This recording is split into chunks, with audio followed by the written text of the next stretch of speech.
biggest thing that I learned as an artistic director, walls. The thing that I learned being an apprentice artistic director at Factory and talking to a bunch of people and young people and the upcoming artistic directors, it's really exciting to see all of these different BIPOC ladies and gentlemen stepping up and taking spaces and folks. But something that is so disheartening about the battle that we're on, even in the social justice space, in the theatrical, just creating art space, is that these systems, Stratford, Shaw, Broadway, they are so deeply rooted in the system, and they know where their money comes from. They are the money. And the people who still hold the power, they still want a certain kind of show to happen. And so the donors, the board members, all of the money, it belongs to a lot of white people. And so they're the ones who created the structure of theater school. We got that structure from the UK, like all of that stuff. And so it's just a long, deep fight. And I was talking to somebody about who had just joined a board at one of the festival theaters. We were talking about the person who had joined the board, and he's exhausted. And this is a well-known leader in our space going into an all-white board and being like, I don't think I have the strength to fight this battle. So it's like we're digging in. Like we've started this work and then it just has to keep going. I mean, the triggering word, white supremacy, that's what we're fighting. It's a system. It's such a huge system. It's a system in which we benefit from every day, benefit from the system that we are part of every day. So I don't think it's impossible. I just think that every generation has a battle to fight and a layer to take off. And so I have a responsibility to take a layer off, and the people coming after, we have a responsibility to take a layer off. So we just have to keep going so that when 15, 20, 25, 30 years from now, an adult graduates from the National Theater School, they don't think that going to Shaw and Stratford means that they've made it. Like, because that's what we heard in theater school. It's like, Shaw, Stratford, you're done. You've made it. That's it. You've done the D. And it's like, but who gets to decide that? You get to decide that as a creative. We should be able to go, actually, for me, like it's working at this small theater company or whatever, or going across the world and working here, or like it can just be whatever you want it to be, opposed to what people are prescribing it to be. Well, that was one of the things that that happened to me. One of the things when I got into the Shaw Festival, which again, that was such a blessing from God, because literally had been traveling and working for 15 years and I just wanted to like sit somewhere. I'm sorry, can we just like discuss Shaw's? Like, can we just talk about your casual, just like, touring the world for, 15 years, just working. Oh my God, it was just like, but it was just really nice to just land at a festival. Get out of here with your ball career. I ain't get out of here with your ball. Listen, girl, you like it? I love it. Go I love ahead. you. I love you. Tell your But story. when I got to Shaw, I got some really great advice, which was that I needed to enjoy my time there, because people get to Shaw and Stratford and think that that's the end. So you get there and you can be there for Mm, 20, 30, 40 years, which in the past, that there is a modicum of truth of that you get mhm, there and you can stay there. It's mhm, possible.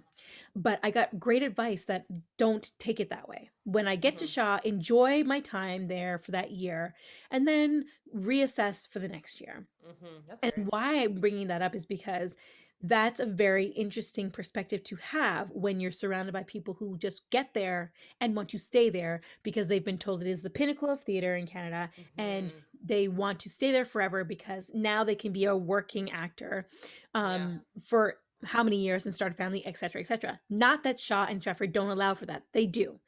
First and foremost, I think that things are changing in those two festivals in Mm, that you don't arrive and stay. That's the first thing.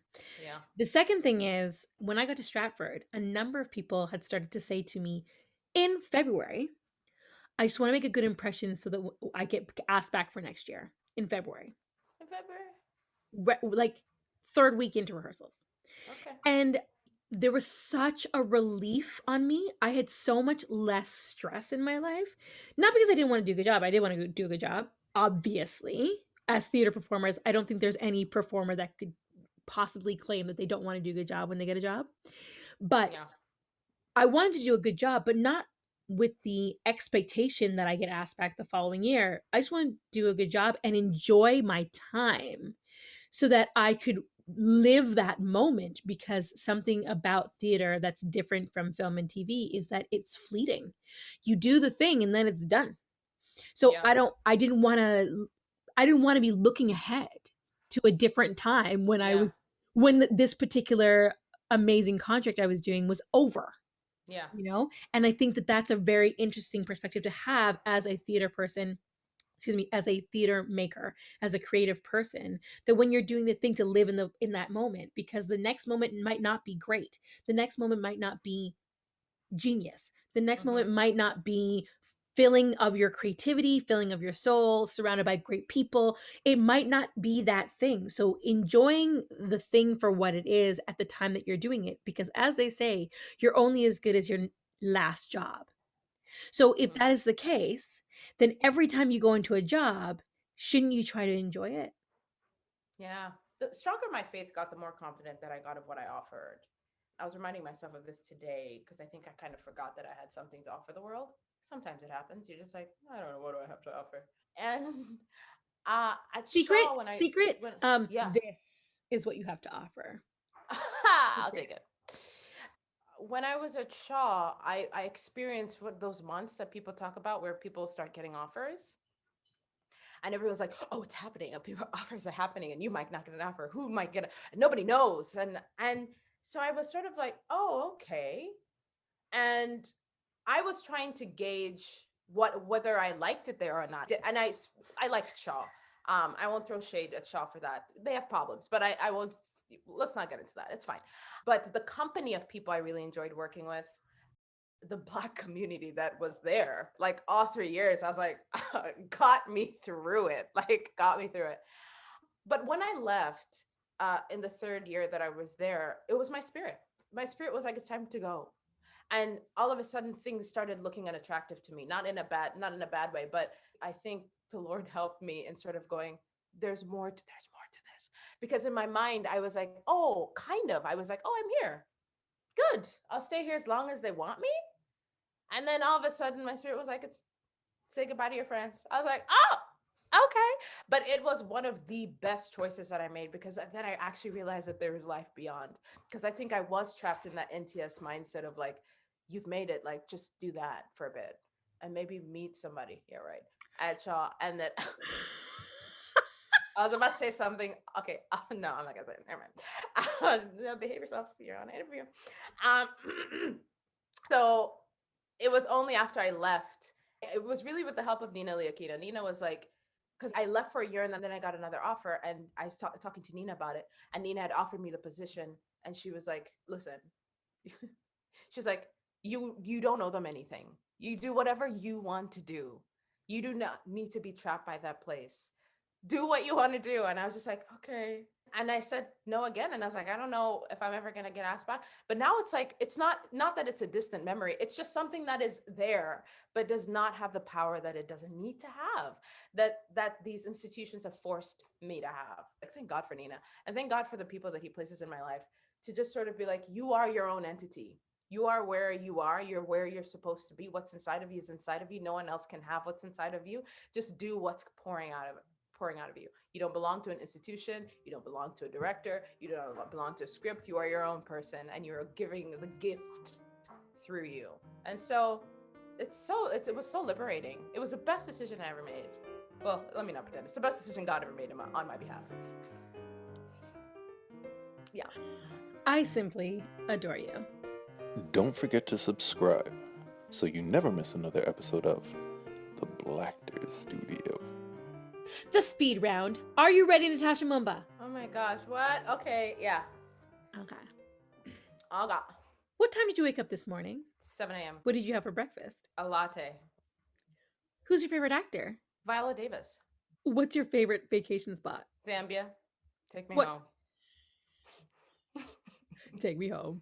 What country have you always wanted to visit? Australia. If you could write a play, what would it be about? About my country. Your fave cocktail? Amaretto sour. Sidebar, you be drinking? Okay, moving right along. Okay, Shan. She said, "Oh, okay."